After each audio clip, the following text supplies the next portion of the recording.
selected to do this talk, my first thought was, why me? There isn't anything special about me.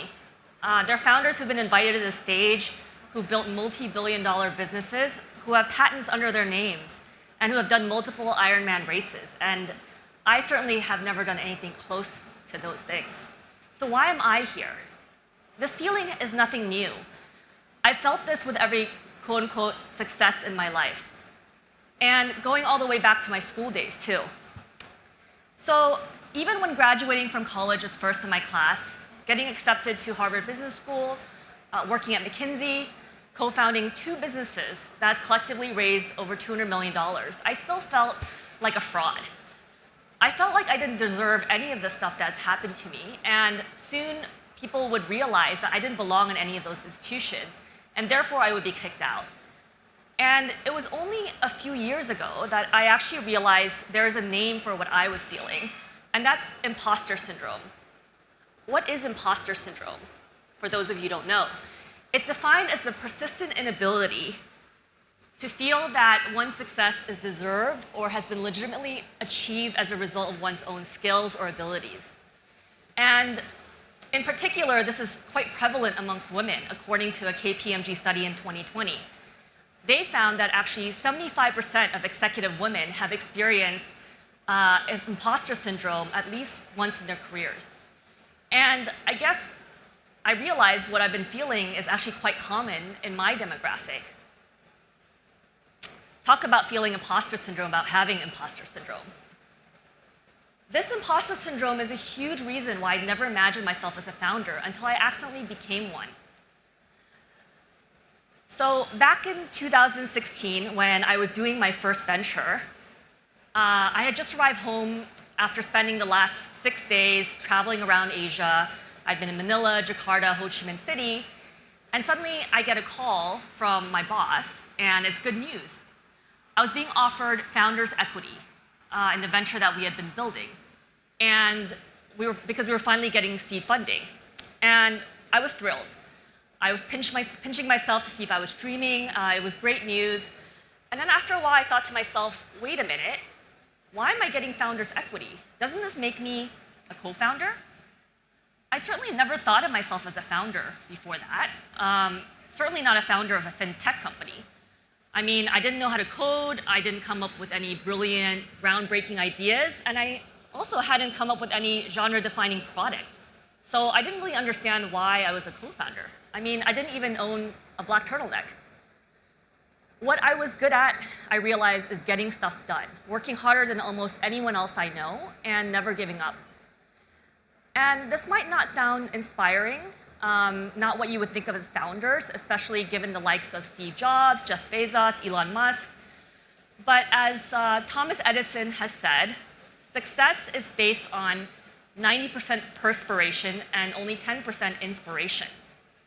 So in retrospect, as I thought about it, my skill set is actually critical to founding a business.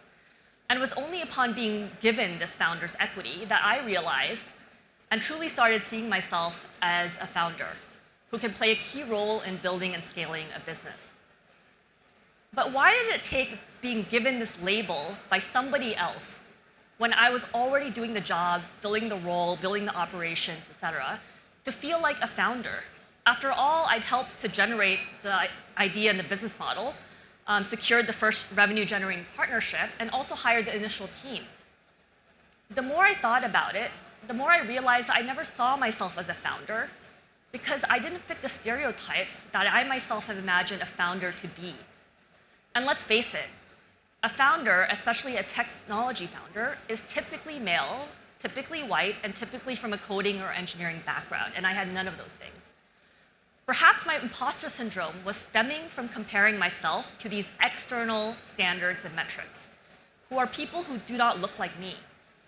As an Asian female, I always saw myself as a doer, as someone who toils away in the background, getting stuff done, instead of the creator who's in front of investors, in front of the cameras, and really that big presence. It's only when I became aware of my imposter syndrome that I could actually actively try to overcome it.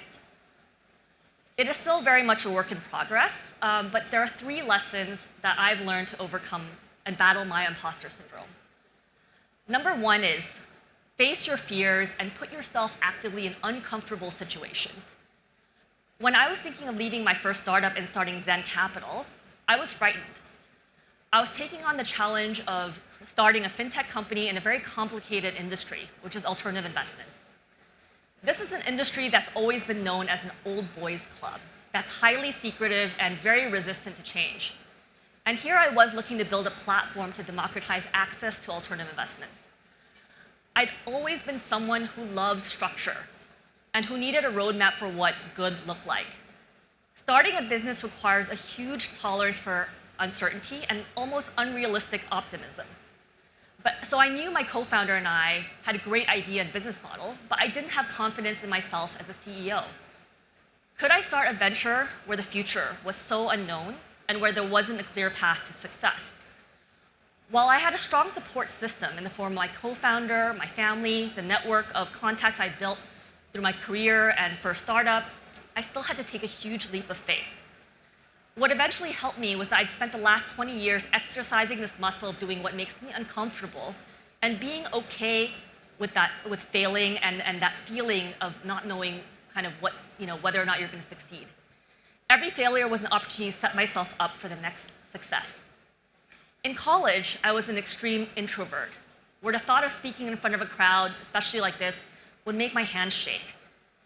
And so what did I decide to do? I decided to run for class president, putting myself in that uncomfortable situation of actively campaigning, making speeches in front of various groups, which scared me a lot, but it got me used to starting to do that over the last 2 decades. When I was at McKinsey, I constantly got feedback that I didn't have enough empathy, that I couldn't connect with clients. I was really good at the data, at being an analyst, at the hard facts.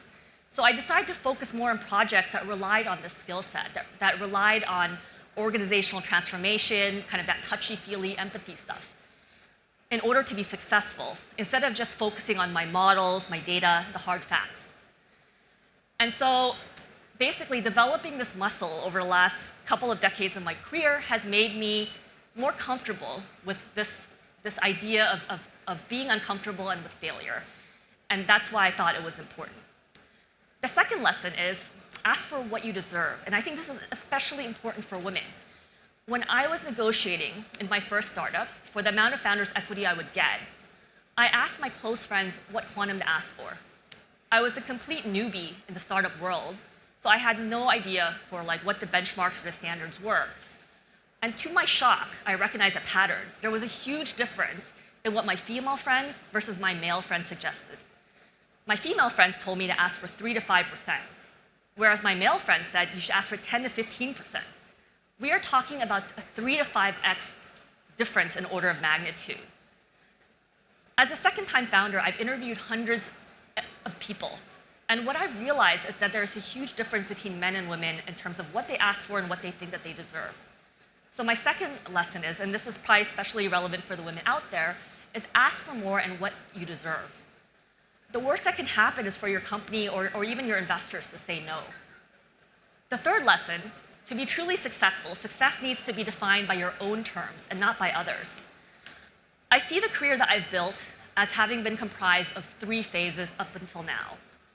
The first phase is my education, the training it took to equip me with the skills I needed to do my job. And in this phase, I think of success as objective. There are grades, exams to take, and degrees to obtain, but the standards of success are super structured and they're known. The second part is my time in the corporate world, where success I think of as being subjective. Sure, there are specific roles, responsibilities, KPIs, but at the end of the day, what also matters a lot is what your boss thinks of you, what your colleagues think of you, what your clients think of you, whether or not you're a team player. And so at this later phase of my career, I realized success is actually introspective. As a startup founder especially, I'm probably offending someone on any given day. Faced with hundreds of decisions each week, there is no right answer. What matters is that I can make a decision given imperfect information when it needs to be done. And if I end up failing, the biggest question is, what have I learned from this? How can I quickly move on? Success for me at the end of the day has to be defined based on my own terms. Am I solving a problem? Am I being a good person? Am I doing right for my clients, my employees, my shareholders? The most important yardstick is really an internal one, not an external one. And as I begin to define success on my own terms, instead of all of these external metrics, I'm also starting to overcome bits and pieces of my imposter syndrome. I'd never seen myself reflected in the stereotypes of what founders and CEOs are, at least in the mainstream media. But why should I be putting myself into other people's shoes when I really should be walking in my own shoes, tying my own shoelaces? I want to step up and be a strong female founder and CEO. And I hope to show the next generation of women that founders do not have to fit a certain mold, shape, or size. Instead, I want to break the mold for myself. And if I leave a single takeaway for any of you, it is that you should be creating your own mold of what success looks like instead of measuring yourself by other people's standards. So thank you so much for listening and wishing all of you a great FinTech Festival ahead.